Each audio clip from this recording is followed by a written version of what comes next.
The deep places of the world guard ancient secrets. Deep within the echoing stone of Khazad-dûm, the Dwarven delver Bari swings his pickaxe, its chime ringing through the tunnels as it strikes a vein of precious mithril. This discovery promises untold wealth and glory for his clan, a chance to secure their legacy for generations. Yet the rock around them radiates a deep, unnatural warmth, a warning of something immense and slumbering far below, a risk Bari chooses to ignore for the prosperity it may bring. In the following tale, you will witness the legendary awakening of Durin's Bane, the Balrog of Moria, a story of ambition, survival, and a shadow that still sleeps beneath the mountains. What forgotten things stir when we delve too deep for treasure? Wherever you are listening from, and whatever the hour is there, we are glad to have you with us for this journey into the dark. What does true silence hide in the world's oldest stones? The rhythmic clang of pickaxes was replaced by the grim finality of iron drills biting into the rock. Bari's voice echoed his command, a shout of pure ambition over the growing unease. The mithril seam was a stubborn beast, and he meant to tame it with fire and powder. His crew, their faces smudged with soot and hope, placed the charges where he pointed, their earlier cheers now silent. Only Borin, the foreman, dared to speak against the plan. His hand gripped Bari's arm, his words a low, urgent plea, lost in the cavern's unnatural warmth. "We must seal this place and leave," he argued. "This warmth is not of the earth. It is a breath." But Bari's eyes were fixed on the silver gleam in the stone, a king's ransom waiting to be freed. He shook off the warning. He would be the first to see what lay beyond that wall. The fate of the company was sealed not by the explosion that followed, but by that single, prideful decision. The blast was a deafening roar that shook the very foundations of the mountain. Stone groaned and shattered, and when the dust began to settle, it revealed not more glittering ore, but a void. A colossal chamber, black and impossibly deep, had been cracked open. From its maw billowed a wave of heat so thick it was hard to breathe, carrying a deep, resonant hum that was felt more than heard. It vibrated up through the soles of their boots, a tremor in the bones, a primal warning that something had been disturbed from its age-long slumber. Bari secured a thick rope, his hands gripping the coarse fibers as he ignored Borin's frantic words echoing from above. He was the first to descend into the chasm, his body swallowed by the oppressive darkness. His lone lantern cast a shaky, feeble light, revealing walls of stone that were too vast, too smooth, and carved with angles too severe to be the work of dwarven hands. This was a place of giants, a tomb for something ancient and terrible. The air itself was thick and heavy, humming with a power that made his teeth ache. Then his light caught a shape in the depths below, a glint of something immense and impossibly still, with what looked like vast, folded wings of shadow. A wave of primal fear, cold and absolute, washed over him and radiated upwards to the crew above. The sound of dropped tools and panicked footsteps echoed as several of his kin turned and fled back into the tunnel. Bari clung to the rope, suspended between the retreating sounds and the silent horror below. His own terror was a cold knot in his stomach, warring with the burning shame of retreat. He had led them here, staked his reputation and their lives on this venture. To climb back up now empty-handed after such a cataclysmic discovery would be a defeat he could never outrun. He had to leave a mark, a sign of his claim. With a trembling hand, he drew an iron piton from his belt. The decision was pure instinct, a dwarf's need to impose his will upon the stone. He placed the spike against the unnaturally smooth wall and struck it with his hammer. The metallic ring was sharp and clear, a violation of the deep silence. It was not the familiar sound of dwarf work, but a shrill, echoing chime that seemed to travel down into the very heart of the darkness. And as the sound faded, it was answered. From the abyss below, a new sound began to grow, a low, grinding rumble like a mountain of stone slowly cracking apart. The personal stakes of leadership and legacy were now utterly insignificant. The thing in the deep was no longer sleeping, it was awake. Bari's voice ripped through the humming dread, a raw scream of pure command. Get to the rope. Now he scrambled upwards, his hands burning on the fibers as the chamber below began to pulse with a dull, fiery orange light. It was not the warm glow of a forge, but the hellish radiance of a waking star, casting long, dancing shadows that twisted up the walls like grasping hands. The prized mithril, the very reason for their pride, became their greatest danger. Sacks of the glittering ore were shoved aside, precious picks and drills clattering to the stone as the crew shed every ounce of weight for speed. In their frantic rush, the chain of command shattered into pure instinct. Two of the younger miners stood frozen, their eyes wide and unblinking, mesmerized by the rising glow. Bari did not shout again. He lunged, gripping their tunics and physically hauling them toward the ropes, his actions the only language left that could break through their terror. He roared for the others to climb, to not look back, his own heart hammering against his ribs. As the last of his crew began their desperate ascent, Bari made his choice. He would be the final one out. He stood his ground for a moment, a solitary figure silhouetted against the deepening inferno, ensuring every one of his people was moving. It was an act that transformed him from a reckless prospector into a leader, bearing the full weight of his decisions. The race for survival was on, a frantic scramble through the winding tunnels. The orange light pursued them, not as a wave, but as a presence, filling the passages behind them. The air grew thick and searing, a physical wall of heat that stole their breath and blistered the skin. The slowest among them would not be left behind. They would be consumed. A whip of shadow and flame cracked upwards from the abyss, a lash of pure malice that seared the rock where Bari had just been standing. He threw himself behind a stone pillar, the heat of the passing strike blistering the air and singing his beard. This was no beast of flesh and blood.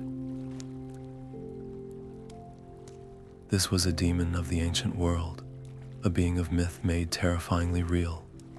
In that single, devastating moment, every thought of making a stand, of fighting a rear guard action with pick and axe, evaporated. No dwarven weapon forged could harm such a creature. His pride shattered into a single, clear imperative. Run. He bellowed the command to his crew, his voice raw with a terror he no longer tried to mask. Do not look back, just run. The stakes were no longer about wealth or legacy, or the shame of a failed venture. This was about pure, visceral survival against an awakened god of the underworld. And from the fiery chasm below came a new sound, a thunderous, leathery rustle, that shook the very air, the sound of great wings unfurling. The world narrowed to the thunder of their own boots on stone and the ragged gasp of their breath. They burst into the great hall of Durin's ancestors, a cavern so vast its ceiling was lost in shadow, lined with pillars wide as ancient trees. Between them stood the silent stone gaze of kings from a forgotten age, their monumental forms seeming to watch the frantic, tiny figures scrambling past. Every footstep echoed, a frantic drumbeat against the hall's profound silence, a silence that was now being violently broken. Behind them, the Balrog entered the hall. It did not run. It was a wave of shadow and heat that advanced with an earth-shaking inevitability. Its mere passage was an assault. The ancient stonework, which had stood for millennia, groaned and shrieked. Pillars cracked, and great chunks of carved masonry crashed down from the ceiling, sealing the main passageway behind them in a roar of dust and rubble. Their known world was collapsing at their backs. Baris' mind raced, his knowledge of these deep roads his only weapon against the consuming darkness. The grand, straight route to the upper gates was now a tomb of falling rock. He scanned the familiar shadows, his eyes catching a dark, narrow opening between two towering statues, an old ventilation shaft used by miners long ago. It was a gamble, a tight, twisting path that promised no easy exit. With a shout that tore at his throat, he pointed and veered sharply, leading his terrified crew away from the grand hall and into the suffocating darkness of the smaller tunnel. The choice was made in a heartbeat, a desperate hope that the creature's immense size would be its own enemy in the confined space. But as the last dwarf scrambled into the narrow passage, the roaring firelight from the hall dimmed, replaced by an oppressive, silent blackness. The air grew still and close, the only sounds their own panicked panting and the distant, grinding pursuit. Had he traded a swift end in the open for a slower, more certain one in the dark? The path ahead was unknown, and the shadow behind them was learning the shape of its new domain. The narrow fissure was a tight, crushing embrace of cold stone. They squeezed through single file, the rough rock scraping against their leather tunics, the sounds of their own ragged breathing and shuffling boots, suddenly loud in the confined space. For a few precious moments, the oppressive heat and the terrible, grinding noise of their pursuer were muffled by the thick, twisting walls. It was not safety, but a pause, a stolen pocket of silence in the heart of the mountain. They huddled in a small chamber just beyond the fissure, their world reduced to the flickering circle of a single torch. The brief respite allowed them to tend to minor burns on their hands and arms, the blisters a stark, painful reminder of the inferno at their heels. But the relief was a dangerous illusion. Borin leaned heavily against the wall, his face grim. "We are lost, Bari. These are not our delvings. We are wandering deeper into the dark with no map and no way back." Bari shook his head, his own fear sharpening his words. "Any path away from that thing is the right path. Would you have us turn back into its fire?" The argument was a low, tense current between them, a crack in the foundation of their leadership that threatened to shatter the group's fragile composure. The others watched, their faces drawn with exhaustion and terror, their unity fracturing under the immense strain. Without another word, Bari snatched the torch from its sconce. His decision was absolute. "Then I will find it. Wait here." He moved off into the darkness alone, the weight of their survival now squarely on his shoulders. He would not lead them into another dead end. He would bear the risk of what lay ahead himself. The tunnel curved, the silence so profound he could hear the blood pounding in his ears. He rounded a final, sharp corner, and the tight walls simply fell away. His torchlight, so bright in the passage, now seemed to weaken and die, swallowed by an immense void. He stood at the edge of a cavern, so vast its ceiling was lost in an abyss of darkness above him, a silent, black ocean of empty space. The torchlight flickered across a floor littered with shattered stone and a deeper, more terrible debris. Bari stood frozen, his breath catching in his throat. This was no natural cavern. The walls were squared by skilled hands, and the skeletons of massive, ancient mining rigs stood silent and skeletal against the far wall. His light swept across a wide, dry cistern, its stone basin cracked and empty. Then his gaze fell upon the defenders. They were not laid to rest in tombs, but where they had fallen, their bones clad in the rusted remnants of dwarven mail, their axes and picks still clasped in skeletal grips. They had made their final stand in this chamber, and they had lost. A cold dread, far deeper than any fear of the dark, settled in Bari's soul. They were not the first to wake the shadow. They were merely the latest to repeat a cycle of ambition and doom. The hope that had driven him forward shattered into 1,000 pieces. This place was not a haven. It was a graveyard, and its story was a grim omen written in bone and dust for his own company. He could not let this be their end. The fate of these long-dead kin would not be his own.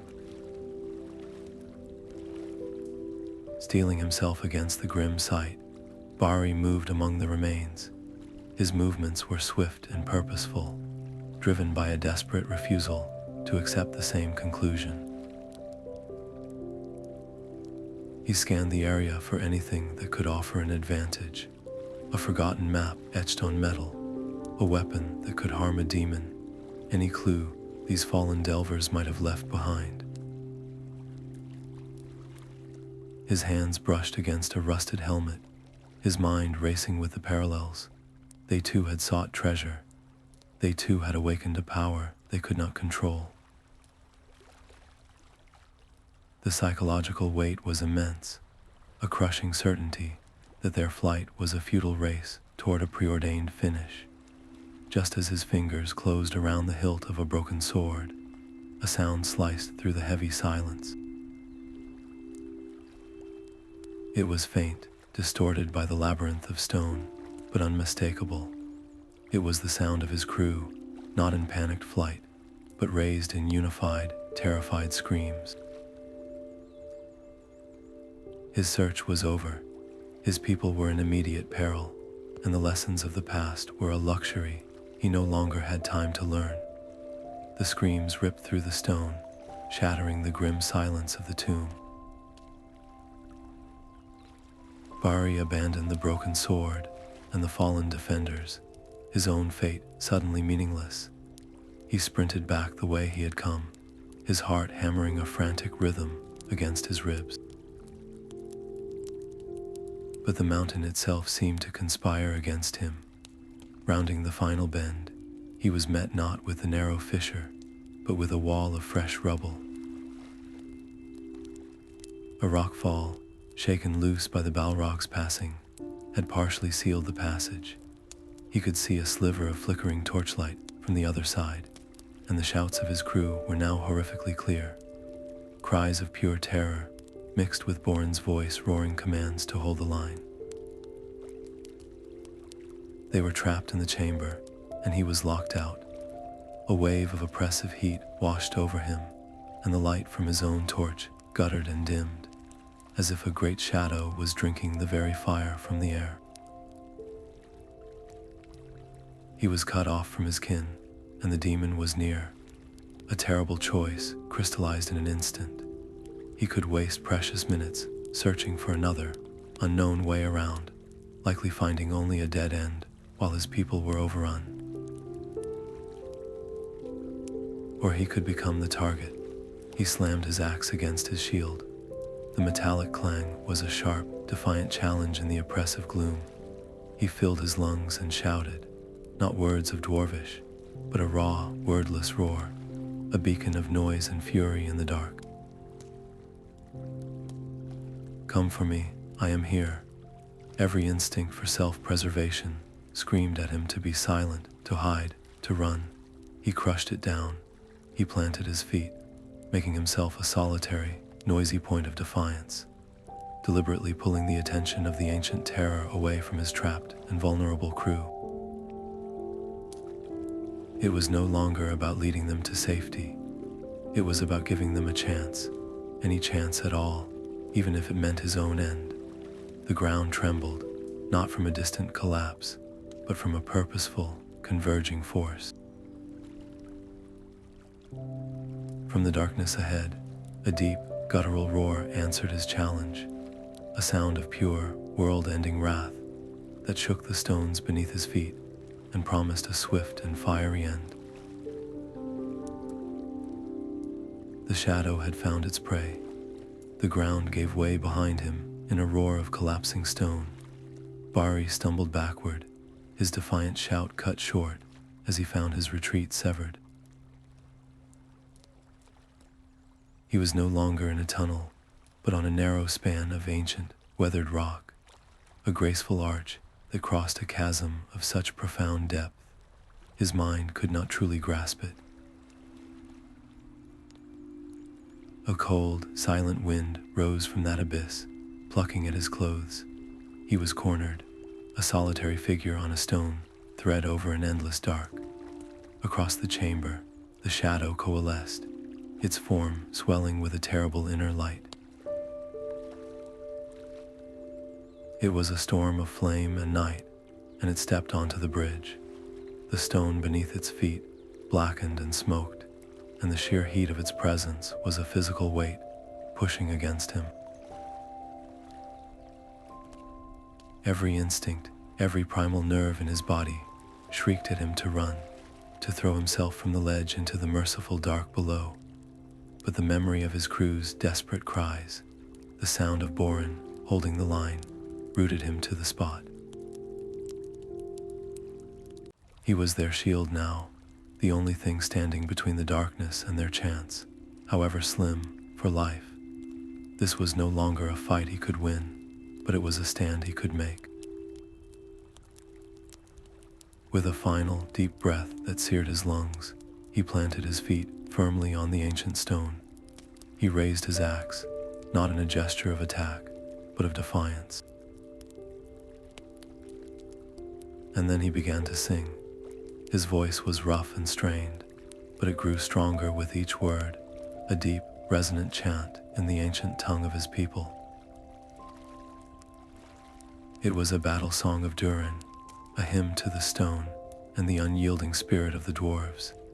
He sang of the deep places, of the hammer on the anvil, of halls filled with light, and the enduring memory of kings. In that moment, he was no longer just Bari the prospector. He was the last heir of a mighty legacy, and he would not let it end in silence and fear. The shadow loomed over him, its form now fully revealed, a terror of whip and flame and wrath. It took another step onto the bridge, and its immense shadow fell upon him, swallowing the small, brave light of his song. The whip of shadow and flame cracked through the air where Bari's head had been. He threw himself into a desperate roll, the heat searing his back as the lash struck the bridge itself. The sound was a deafening crack of sundered stone, and the entire structure shuddered violently beneath him. He scrambled to his feet, his boots skidding on gravel and dust, and saw the damage. A great chunk of the balustrade was simply gone, vanished into the silent dark below, and a web of deep fractures now ran through the ancient archway. This was not a battle he could fight. This was a storm he could only hope to survive for a few more heartbeats. Another evasive dodge sent him stumbling backward, his heel coming down on empty air at the very edge of the crumbling stone.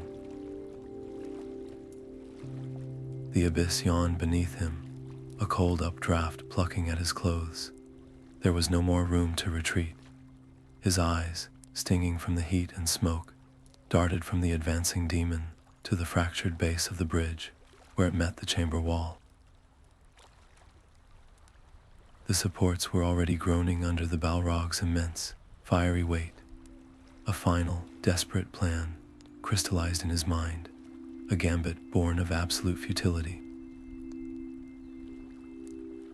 He could not harm the creature, but he could break its stage. He changed his grip on his axe, his purpose shifting from defiance to demolition. He would not aim for the shadow. He would aim for the stone that held them both. The next time the whip of fire lashed out, he did not try to dodge its full force. Instead, he dropped low, the attack passing over him to smash into the bridge floor, and as the stone shook, he swung his axe with all his remaining strength. Not at the demon, but at the deep crack where the bridge met the ledge. The impact sent a jarring shock up his arms, and a large piece of masonry broke free and tumbled into the depths. The Balrog took another earth-shaking step forward, its roar a promise of annihilation. Bari swung again and again, each strike a deliberate act of self-destruction. He was an architect of his own tomb, accepting that his only victory lay in ensuring the demon could not follow the echoes of his crew's fleeing footsteps. The great bridge groaned, a deep, mournful sound of protesting stone, as the fractures spread like lightning across its surface. The choice was made. He would bring the mountain down on them both. The ancient stone shrieked its final protest as Bari's axe bit deep into the fractured support. With a crack that echoed like the breaking of the world, the central span of the bridge gave way. It did not fall in one piece, but shattered, a cascade of stone and dust plunging into the silent dark. The Balrog, its immense form caught in mid-stride, tilted. A roar of pure, world-ending fury tore from it, a sound that seemed to rip the very air apart as it was swallowed by the abyss. Its fiery form dwindled, a falling star of wrath extinguished by the depthless chasm, until only the echo of its rage remained. The bridge dissolved beneath Bari's feet. There was no time for thought, only a desperate, lunging leap across the widening void. His fingers clawed at the solid ledge, finding purchase on rough stone as the last of the bridge vanished into nothingness below him.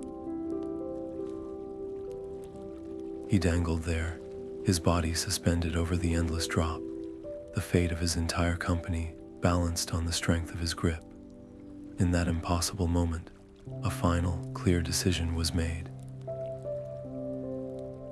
His axe, the symbol of his craft and his strength, was a dead weight in his belt, pulling him backward into the dark. With a single, deliberate motion, he unbuckled the belt and let it fall. The ancestral weapon, the companion of his life underground, tumbled away into the silence without a sound. It was more than dropping a tool. It was the shedding of an entire identity, the life of a miner and a warrior, to embrace the one thing that mattered now. Survival. He hauled his body upward, muscles screaming, and collapsed onto the cold, solid safety of the ledge. The immediate, roaring threat was gone, vanquished into the deep. But the cost was absolute. He was weaponless. His only path back was a memory of falling stone, and he was utterly alone. A profound silence descended, deeper and more immense than any he had ever known. It was the silence of a tomb, and he was its only occupant. The deep silence was more terrifying than the roar of the demon. Bari lay on the cold stone, his chest heaving, each ragged breath echoing in the immense emptiness. The last echoes of the bridge's collapse faded into nothing, leaving behind only the slow, steady drip of water somewhere in the dark and the frantic drumming of his own heart. He was alone. The heat of the Balrog was gone, replaced by a deep, pervasive chill that seeped into his bones. Every muscle ached, and a sharp pain flared in his side with each inhalation, a reminder of his desperate leap. He was weaponless, his trusted axe lost to the abyss, and the vast, unknowable labyrinth of Moria stretched out around him in every direction. The immediate fight for his life was over, but a new, more insidious conflict began to whisper in the stillness. It was the voice of despair, suggesting he close his eyes and let the darkness take him, to become just another set of bones in this endless tomb, forgotten by time and kin. He pushed himself up onto his elbows, gritting his teeth against the pain. He would not let that be his story. The memory of his crew's screams, the hope that some of them had escaped, fueled a stubborn fire in his spirit. He had to know, he had to try. Using the rough cavern wall for support, he forced himself to his feet, his legs trembling with exhaustion and injury. The absolute blackness was a physical weight against his eyes, a suffocating blanket with no end. There was no light to guide him, no sound to follow, except the maddening drip of water. He had only his hands and his will. He began to shuffle forward, one hand pressed firmly against the cold, damp stone of the wall, the other stretched out before him into the void. He moved by touch alone, each step a small act of defiance against the crushing hopelessness. The stakes were no longer about glory or wealth, or even a heroic last stand. This was a quieter, more profound test. It was a battle for his very soul against the mountain's immense indifference. He inched along for what felt like an eternity, his fingers tracing the natural contours of the rock. Then his groping hand found a change. The rough, uneven surface suddenly gave way to a straight, clean edge. He traced it upward and along its length. It was a seam, too perfect, too precise to be natural. His heart hammered against his ribs with a new, fragile kind of hope. This was not a random cave wall. His fingers had found the edge of a worked passage, a doorway carved by dwarven hands in a forgotten age. It was a thread in the dark, and he would follow it. His fingers traced the perfect line in the darkness, a promise of order in the chaotic stone.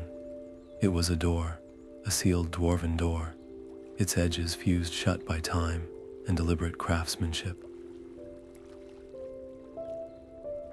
Hope, a fragile and desperate thing, ignited within him. He had no tools, no light, no strength to spare, but he had his hands.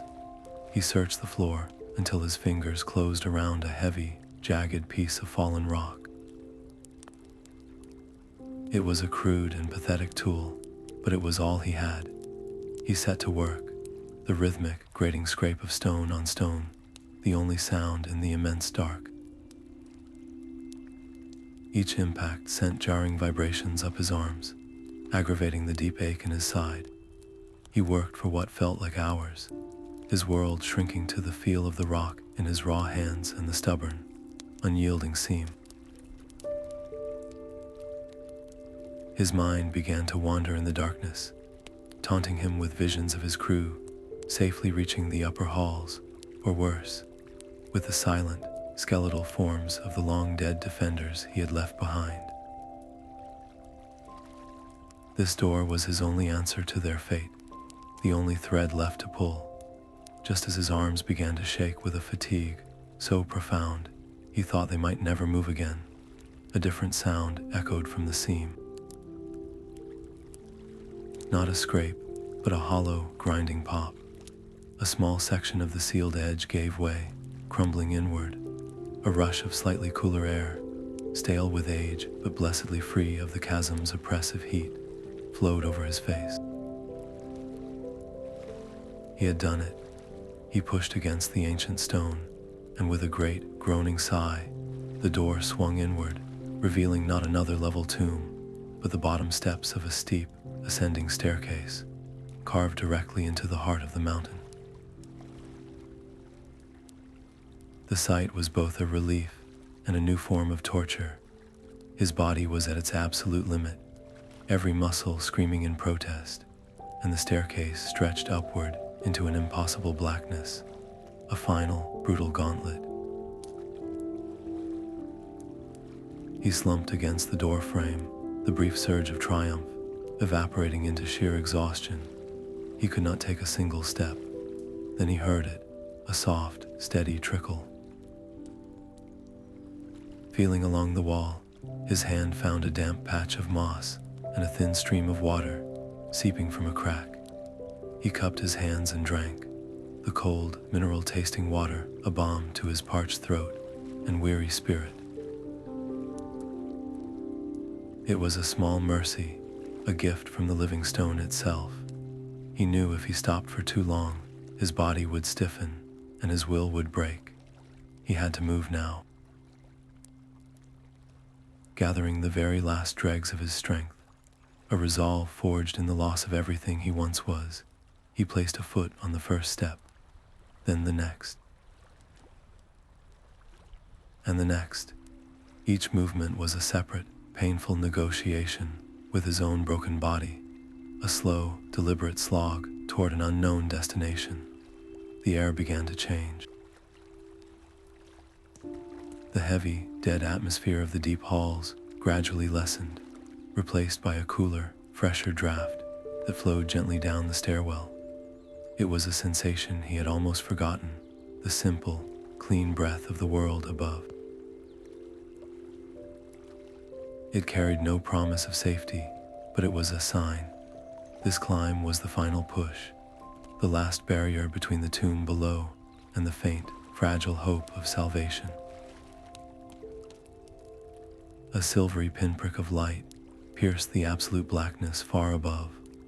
Bari froze on the steps, his breath catching in his raw throat, fearing it was a trick of his exhausted mind. But the light remained, a steady, cool gleam like a single, distant star in the mountain's inner firmament. It was the upper gate. The sight struck him with the force of a physical blow, flooding his weary limbs with a frantic, desperate energy. He was not lost. He was found. He forced his body to move faster, his boots scraping against the worn stone as he pushed upward, his gaze locked on that tiny beacon. The air grew colder still, and a thin, treacherous layer of frost now glazed the ancient steps, each one a potential slide back into the abyss he had just escaped. His mind, which had been a storm of fear and regret, now fell into a singular, sharp focus. There was no past, no future, no demon below. There was only the next step, and the next, and the growing light. He moved with a painful, deliberate care, his raw hands skimming the frozen wall for balance. To stumble now, to fall at the very threshold of freedom, would be a final, bitter irony that the mountain would not forgive. The light expanded, no longer a point, but a shape, revealing the stark, beautiful outline of a stone archway, carved with the familiar runes of his people. He was almost there. The silence around him was no longer that of a tomb, but the hushed, waiting silence of a world holding its breath. The cold night air hit his lungs like 1,000 tiny needles. Bari stumbled forward, his boots catching on loose scree, and he fell to his knees on the rocky slope. He was out.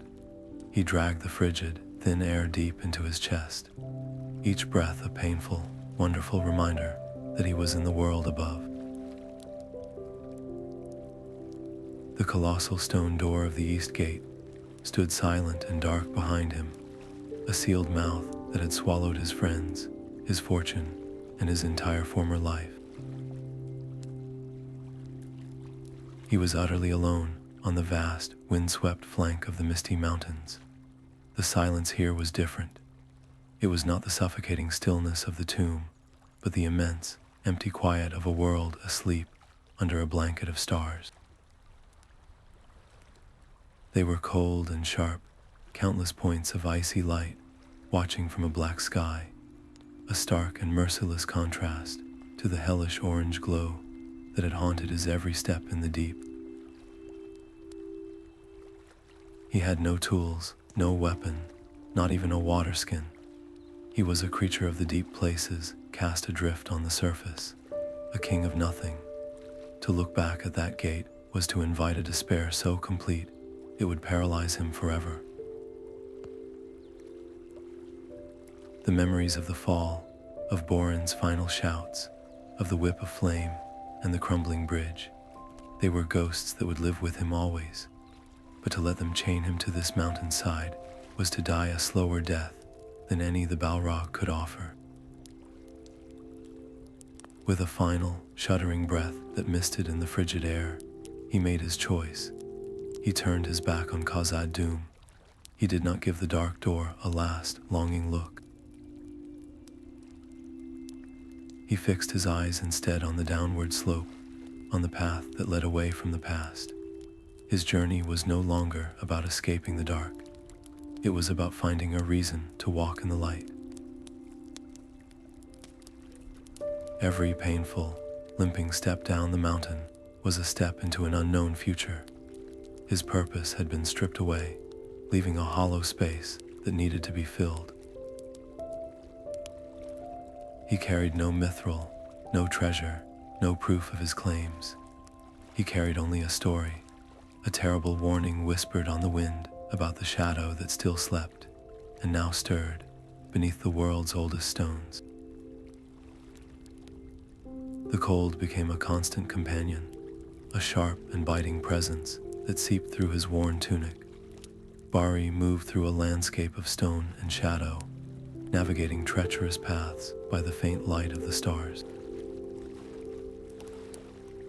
His body was a map of aches and pains, each step a negotiation with his own limits, yet a stubborn resilience burned in his chest. His grand dreams of mithril and glory had been stripped away, replaced by a purpose that was stark and simple. He had to find his people. He had to deliver his warning. Survival was no longer a personal goal, but a sacred duty. The wilderness was its own kind of adversary, far different from the shadow and flame of the deep. A misstep on a frost-slicked ledge could send him into a ravine as final as the Chasm in Moria. The wind howled through the high passes, a sound that sometimes twisted in his mind into the echo of a demon's roar. In the few moments of exhausted sleep, he managed to steal. His dreams were not of silver veins, but of a whip of fire cracking in the dark, and he would wake with a start, his heart hammering, the cold air a relief against his sweat-soaked skin. He survived on handfuls of clean, melted snow and the tough, fibrous roots of hardy mountain plants. His thoughts consumed not by treasure, but by the next source of water, the next scrap of shelter from the relentless wind. One clear night, he looked up at the sky, his breath pluming in the air. The stars were not just points of light, they were a language. His eyes found the familiar, steadfast pattern of Durin's crown, a constellation his ancestors had used for generations to navigate the treacherous spines of the world. It was a thread of ancient knowledge, a legacy he could still trust. The decision was instinctive. He would follow the crown. To stray from that celestial guide was to wander lost until the mountain claimed him, and the terrible secret of the reawakened Balrog would perish in the silence, its doom falling upon some other unsuspecting clan. He walked for days, his world shrinking to the next ridge, the next valley, the next step. Then, on the third evening, as he crested a high pass, he saw it.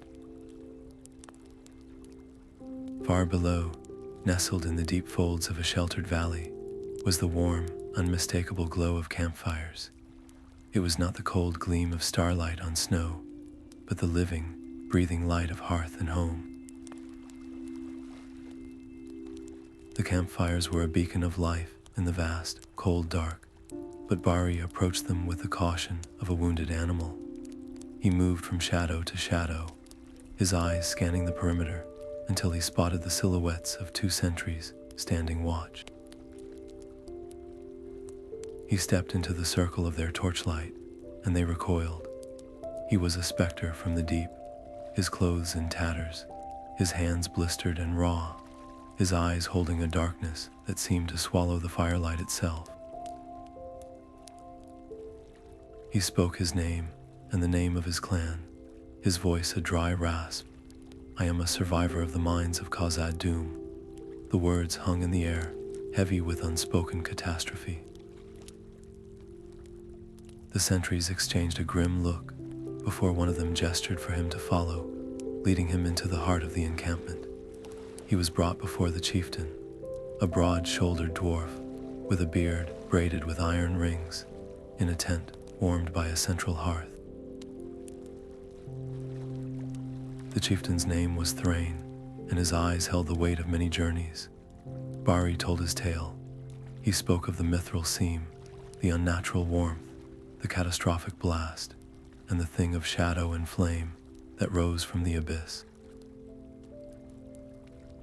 He described the flight, the fall of the bridge, and the silence that followed. He did not embellish. He offered no grand boasts or excuses. His account was a stark recitation of fact, delivered with a hollowed-out certainty that was more convincing than any shout. A tense silence filled the tent when he finished. Then the questions began, sharp and disbelieving. A Balrog, a demon from the elder days, here now. Where is your proof? Where is your crew? Where is the mithril you so recklessly sought? The doubters, led by a stern, older dwarf named Corey, circled the story's gaps. They spoke of cave-ins and fire damp, of how a panicked mind can conjure monsters in the dark. They argued that to believe his story was to accept that their entire world had just become infinitely more dangerous, that the ancestral home of Khazad-dûm was forever poisoned. But others in the tent saw the truth written on Bari himself. They saw the haunted, 1,000-yard stare that would not meet the comforting glow of the hearth. They saw the angry, freshly healed burns on his hands and arms, wounds that spoke of a heat far beyond any forge. They saw not a failed prospector, but a soul who had stared into absolute ruin and somehow walked away. Bari did not argue with the doubters. He simply stood there, his shoulders squared, his gaze fixed on Thrain. He had no proof, but his own word and the profound emptiness where his friends and his future used to be. "My credibility is nothing," he said, his voice low but clear. "My place among our people means less than the dust on your boots, but the danger is real. If you do not believe me, then let my warning be a whisper on the wind, but do not send any of our kin back into those deep places." The stakes in the tent were as immense as any chasm. It was a conflict between the comfort of the known world and the terrifying possibility that the known world was a lie. Baris' entire future, his very name, depended on this moment. Would he be cast out as a madman, his story a cautionary tale of greed and delusion, or would his warning be heeded, changing the course of Dwarven history? Chieftain Thrain had remained silent throughout the debate, his weathered face unreadable. He looked from Bari's determined, battered face, out through the tent flap to the dark, brooding silhouette of the mountains against the starry sky, a range that now seemed to hold a sleeping, fiery heart. The silence in the tent stretched, thick and heavy as mountain stone. Thrain's gaze was fixed on the cold embers of the hearth, his face a mask of unreadable thought. When he finally spoke, his voice was low and carried the finality of a tomb door sealing shut. Khazad-dûm is lost. From this day, it shall bear a new name in our tongues, a name of mourning. We shall call it Moria, the Black Chasm. No clan, no kin, no soul of Durin's folk shall ever seek to return. His words were not a suggestion, but a law carved into the heart of their people. The great delving, the ancestral home of their kings, was now a forbidden place. Its memory, forever shadowed by the terror Bari had brought to light. In that single decree, the chieftain accepted the unbearable truth, transforming Bari's desperate warning into the dark, central pillar of a new Dwarven lore. The knowledge of Durin's Bane was no longer just a survivor's tale. It was a heritage of caution that would echo through their halls for generations, fundamentally altering their destiny and their relationship with the deep places they had always called home. Bari felt the weight of the chieftain's words settle deep within his own spirit. It was a necessary decree, a shield for their people, yet it felt like a funeral dirge for the home he had loved and lost. A profound grief washed over him, not just for his fallen friends, but for the glittering halls and endless stonework now surrendered to the shadow. His ambition had helped forge this terrible outcome, and with that understanding came a crushing responsibility. He could not simply deliver his warning and fade into the background. He had to become its guardian, to ensure that the memory of the Balrog's fire never faded, that no future generation would be tempted by the same glittering lure. When Thrain turned to him, his expression was no longer one of judgment, but of solemn charge. Your place is not in the mines any longer, Bari. Your new craft is memory. The chieftain offered him a role not of leadership, but of stewardship, to become a lore master dedicated to preserving this one vital story. Bari accepted without hesitation. He would be the keeper of this terrible truth.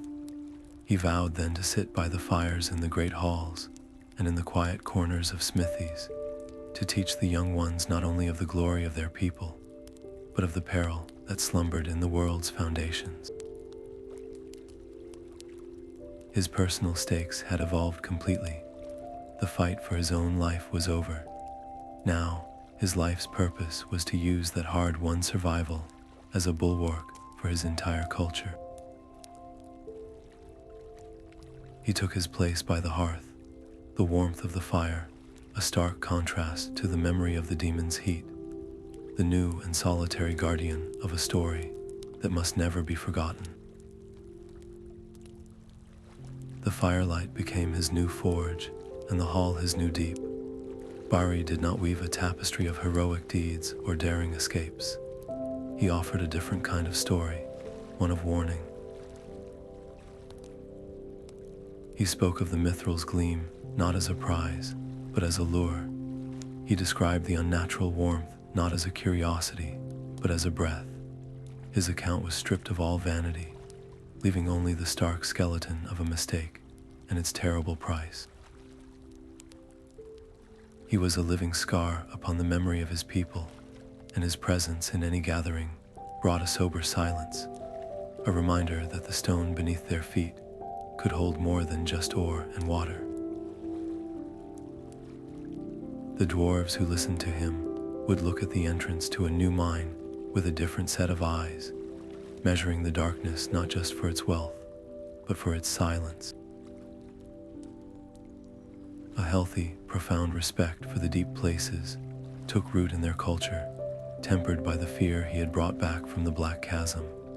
Yet in the quiet hours, when the storytelling was done, the silence of his own mind was his greatest adversary. He was the one who had given the order to use the powder. He was the one who had descended the rope. The memory of Borin's final, desperate shout as the rockfall sealed the passage would echo in his dreams, a ghostly reprimand that sleep could never silence. The burden of being the sole survivor was a weight he carried alone, a private chamber of grief within the vast halls of his people. He never spoke of this inner conflict, for it was not a part of the tale the others needed to hear. He channeled that relentless pain into a singular, meticulous duty. He sought out the lore masters and learned the deeper intricacies of their runic script. He would sit for hours, his hand moving slowly and deliberately over slabs of slate, etching not songs of conquest, but a clinical record of the catastrophe. He recorded the dimensions of the chasm, the texture of the heat, the exact sound of the whip cracking against stone, and the precise pattern of the bridge's collapse. This was not for glory, it was for preservation. He was building a wall of words and stone dust, a fortress of memory designed to protect future generations from the same fate. The cultural memory of the dwarves was being quietly, fundamentally reshaped by his quiet work. The legend of Durin's Bane was no longer a myth from a forgotten age. It was a recent, documented horror. Fathers would tell their sons of the folly of Bari's company, not as a distant fable, but as a history lesson. The very word, Moria, was spoken with a hushed reverence, a name that meant both greatness and grief. His testimony became a shield, an inherited wisdom that steered their ambitions away from the deepest, most dangerous delvings. As the years turned into decades, the sharp, jagged edges of the memory began to soften, worn smooth by the constant flow of retelling. The story did not lose its power, but it found its place. It became a solemn tradition, a chapter in the great book of their people, its lesson as fundamental as the forging of steel or the setting of a stone. Bari, now an old dwarf with a beard turned white, would sometimes simply sit by the fire, listening as a younger lore master recited the tale he had first lived. He would close his eyes, and for a moment, the warmth of the hearth felt just a little too familiar, a fleeting echo of a shadow that still slept and still waited in the world's oldest stones. The stone felt cool and eternal beneath his fingers, a stark contrast to the fleeting warmth of a campfire tale. Bari stood before a massive, uncarved slab of dark granite, chosen for its durability and its solemn presence. This was to be his final act as the story's keeper, a translation of memory into immutable stone. He did not dictate a grand epic. Instead, he guided the hands of the master carvers with a quiet intensity, ensuring every rune was cut with precision and clarity.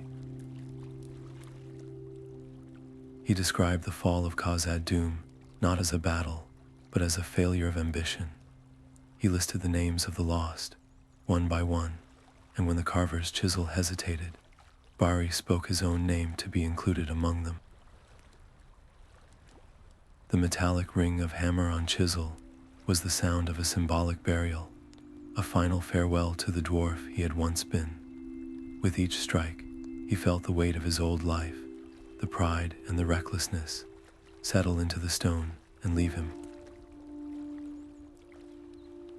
The creation of the tablet forced him to confront the totality of his loss. He was not just remembering his friends, he was laying them to rest.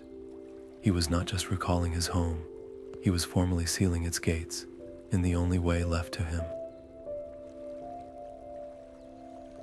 The most profound decision came when they reached the creature itself. The carvers expected a word for demon or destroyer, but Bari chose a different term, one steeped in fate and legacy. He instructed them to inscribe the words, Durin's Bane. It was a name that framed the horror not as a mere monster to be slain, but as a catastrophic force their own actions had unleashed, a shadow that belonged to their history as much as their greatest kings. This choice transformed the monument from a simple warning into a profound lesson in consequence. The finished tablet was a masterpiece of somber art. It was transported to a crossroads of major Dwarven trade routes, a place where every traveler, merchant, and miner would inevitably pass. There it was set into the living rock, a permanent and public confession. For the dwarves, it became a foundational pillar of their identity, a stark reminder that some depths hold dangers that outweigh any treasure. It codified their greatest disaster into a shared truth, giving a whole people a measure of closure and a clear boundary for their future ambitions. For Bari, watching the final stone be set into place, the long, painful chapter of his survival finally felt complete. The story was no longer his alone to carry. It belonged to the stone and to the wind, and to all who would pause to read its hard, silent words. The years had weathered him like a stone in a swift river, smoothing the sharp edges of his grief into a deep, abiding solemnity. Bari, now an elder with a beard the color of mountain frost, spent his days near the great hearth, a living archive of a single, terrible truth. It was in this season of his life that a traveler came to the hall, a figure whose presence commanded a silence deeper than respect. He was an elf lord, tall and gray-clad, with eyes that held the light of stars and the memory of ages long past. He was known to some as the Grey Pilgrim, a seeker of lost lore and a mover in the great affairs of the world. He had come for a story. He sat with Bari, not as a lord to a subject, but as one scholar to another, and he asked about the shadow in the deep. He spoke of a growing darkness in the land, a malice that sought to extinguish all light, and he needed to understand the pieces of that puzzle, no matter how dark or forgotten. For Bari, this was a moment of profound decision. The tale he told his own people was a carefully crafted shield, a lesson in caution, but this elf lord sought not a lesson, but a truth. Could Bari convey the sheer, soul-crushing terror of the heat, the way the shadow drank the light, the sound of the bridge breaking, without being dismissed as a madman reliving a nightmare? He looked into the elf lord's ancient, knowing eyes and saw not disbelief, but a deep and sorrowful understanding. He saw that his personal horror was not an isolated tragedy, but a single thread in a vast, dark tapestry. And so he held nothing back. He spoke of the pride that felt like courage, and the moment that pride turned to ash. He described the intelligence in the Balrog's fire, a will that was ancient and malicious, not a mere force of nature. He confessed the sound of his own voice, singing a defiance he did not feel, against a roar that promised absolute end. He gave the Grey Pilgrim not just the facts of the awakening, but the full, chilling weight of the experience. The elf lord listened without interruption, his face growing ever more grave. When Bari fell silent, spent, the traveler placed a hand on his shoulder. "Your burden is shared now," he said, his voice low and resonant. "You have given a name and a place to a fear that has lingered in the wind. The Balrog of Moria is no longer a rumor or a dwarven ghost story. It is a confirmed power, a servant of the ancient enemy, waiting in the heart of the mountains." The significance of Bari's life shifted in that moment. His story was no longer just a cultural heirloom for his people. It was a vital piece of strategic knowledge in a war for the very soul of Middle-earth. As the gray pilgrim departed into the gathering dusk, his mind heavy with this new and terrible certainty, Bari felt a strange and quiet peace. His long vigil as a keeper of memory was over. The warning was in the hands of those who could truly use it, and his personal history had finally found its place in the grand, unfolding story of all the free peoples. A cold wind whispered across the high peak, carrying the scent of snow and ancient stone. Bari stood there, his old hands resting on the sun-warmed rock of the outcrop, his gaze fixed on the distant, jagged silhouette of the Misty Mountains. To any other, it was a majestic view. To him, it was a tombstone, and sometimes in the deep quiet between heartbeats, he could feel it, a faint, dormant tremor through the stone, a vibration so low and subtle, it was felt more in the spirit than in the bones. It was the echo of a slumbering heart, a rhythm only he seemed to sense. This connection to the deep earth was the final, unbreakable thread of his curse and his gift. It was a permanent reminder that the Bane was not dead. It was only cast down. He had not slain a monster. He had merely delayed a doom. This knowledge was a cold stone in his own heart, the unresolved truth he wrestled with on these solitary vigils. He had traded his axe for a story, his kingdom for a warning, but the shadow remained. It was a patient evil, and time meant nothing to it. One day, long after his own bones had turned to dust, the world might grow bold again. The memory of the deep places would fade, and some other soul, lured by glitter or glory, might awaken the same terror. His actions had bought a reprieve, not a victory. Some ancient evils cannot be destroyed by any weapon his people could forge. They can only be guarded against, watched for, and remembered. This was the burden he had learned to accept. The long-term stakes of his survival were now clear. The watch must be eternal. It would pass from his memory to the lore of his people, and from their lore to the annals of all who cherish the light. With a final, slow breath, he turned from the mountain view. The wind tugged at his white beard, but his heart was calm. His personal duty was fulfilled. He had sounded the alarm. He had built the wall of memory. The rest was no longer his to carry. He descended from the peak, leaving the sleeping giant to its dreams and the future to its keepers. The firelight danced across the young dwarf's face, catching the eager glint in his eyes. His name was Carden, and he was the last apprentice Bari would ever take. The old lore master saw the familiar hunger there, the same thirst for glory that had once driven him to the edge of the abyss. But Bari did not see an enemy in that ambition. He saw a raw ore waiting to be tempered and shaped.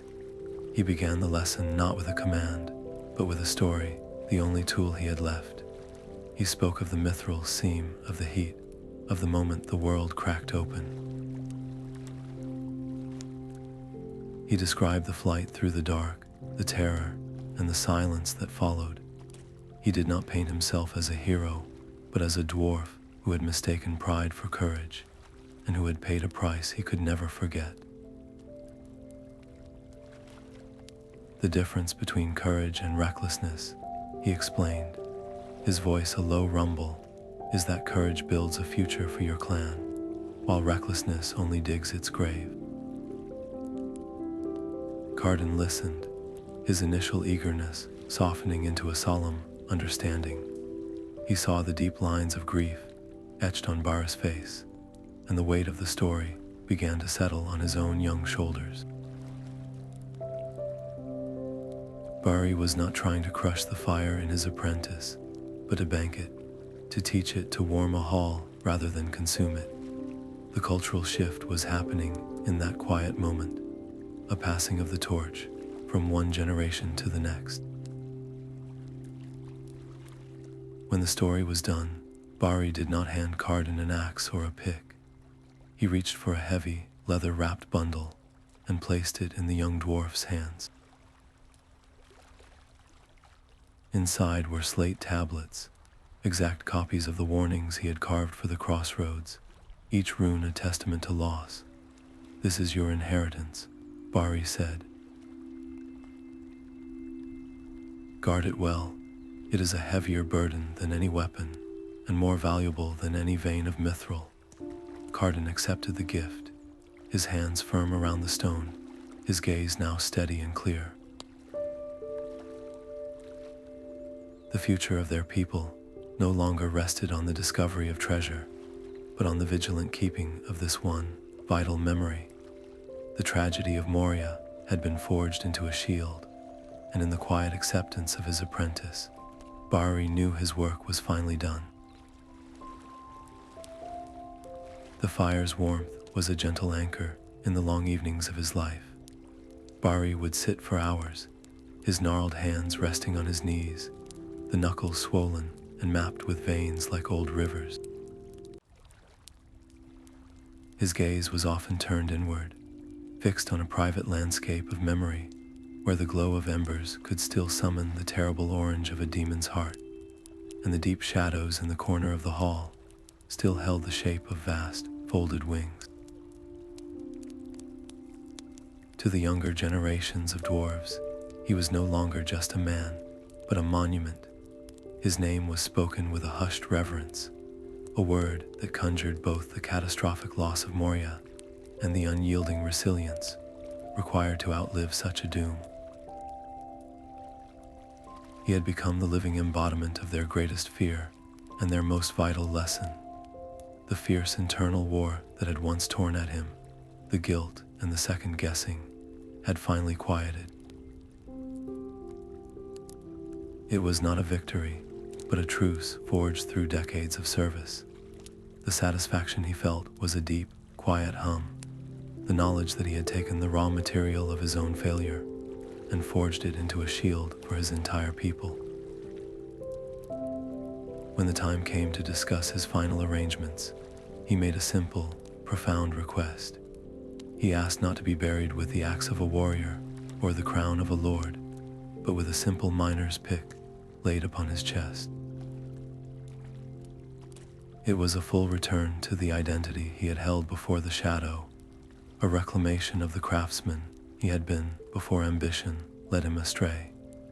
This choice was his final piece, an acceptance of every part of his long journey, the eager seeker, the desperate leader, the haunted survivor. The deep, dormant rumble he sometimes felt through the stone was no longer a threat, but a familiar and distant lullaby, a reminder that his watch was finally over. The great hall was silent, the hearth fire burned low, and Bari's long watch ended not with a roar, but with a whisper. His final breath was a soft sigh, a quiet release from a body that had carried the memory of flame and shadow for more years than any could count. The story was complete. It had passed from his lips to the hearts of his people, from a personal nightmare into the bedrock of their shared identity. His life's work stood as his final, decisive act, a legacy carved not in mithril, but in caution and remembrance.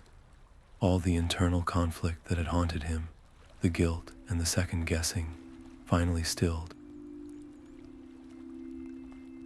His spirit was at rest, free from the oppressive heat of the deep, his long vigil over. The teachings he imparted and the stone warnings he commissioned endured, guiding the decisions of his people for centuries to come. The name Moria was never spoken lightly, but with a hushed reverence that honored the lost and fortified the living against the lure of forbidden depths. The immediate, personal stakes of his survival had transformed into something eternal. The Balrog remained, a slumbering heart of shadow and flame in the silent halls far below. But the warning remained as well, a wall of memory standing guard. It was a permanent balance, a quiet war between a dormant terror and the enduring power of a story told well. Deep in the world, in the lightless chambers of the Black Chasm, the silence was absolute, holding its breath. The shadow merely slept, and the long, slow turning of the ages continued. The stone screamed as his axe fell one last time, striking not at the demon, but at the fractured heart of the bridge itself. This was the final, terrible price of his ambition, the culmination of every choice that had led him from the glittering mithril, seemed to this precipice over an endless dark. The Balrog of Moria, a storm of ancient shadow and living flame, towered over him, its roar a physical force of pure malice. In that searing moment, Bari understood with absolute clarity the lesson written in fire and lost. Some powers of the world are too vast, too primal, to be defeated by any weapon his people could forge. They can only be outwitted, contained, or delayed. His own survival was no longer the point. His sacrifice was. With a final, desperate heave, he sundered the last supporting stone, a symbolic act that severed his own path home to ensure a future for his kin. The ancient arch groaned, its structure failing as great chunks of masonry tore free and plunged into the silent abyss. The creature of shadow, its form wreathed in wrath, tilted and began its own catastrophic fall, a diminishing star of fury swallowed by the depths.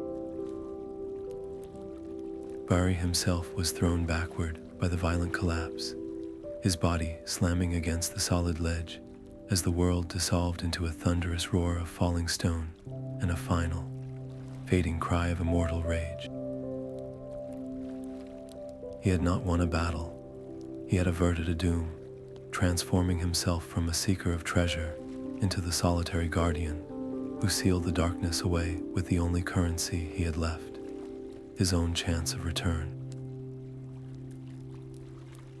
The echo of the fall faded into a new kind of silence, one that settled deep within Bari's own spirit. He was no longer the dwarf who had descended into the mines, driven by dreams of mithril and glory. The price of his ambition was etched into his memory, a permanent scar that transformed his purpose. The great kingdom of Khazad-dûm was gone, its name forever replaced by the mournful title of Moria, the Black Chasm. This was not just a change on a map. It was a wound carved into the heart of his entire people, and he was the one who had borne the news of its loss. He found no peace in trying to forget the terror, for that would have been a betrayal of those who fell. Instead, he discovered a profound emotional closure in remembrance. His life became a quiet, deliberate dedication to ensuring that no other clan would suffer the same fate, that no other miner would ever mistake the deep earth's unnatural warmth for a promise of wealth. He became a lore master of a single, devastating story, his voice a steady, sobering presence by the hearth, teaching the next generation that the greatest treasures are not always found in the deepest delvings, but in the wisdom to know when to stop.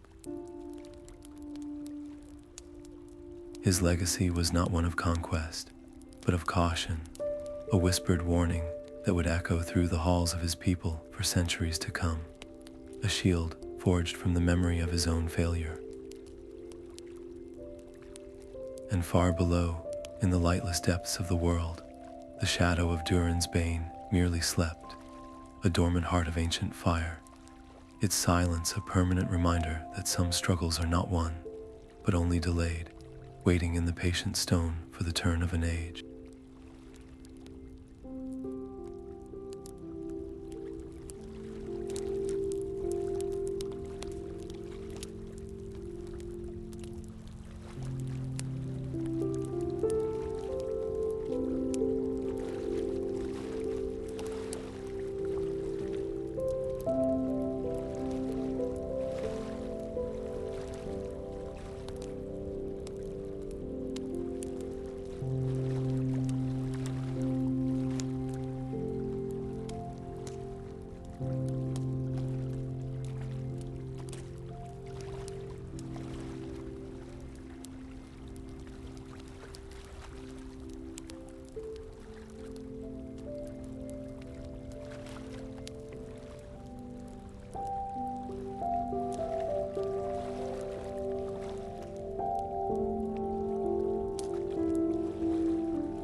you.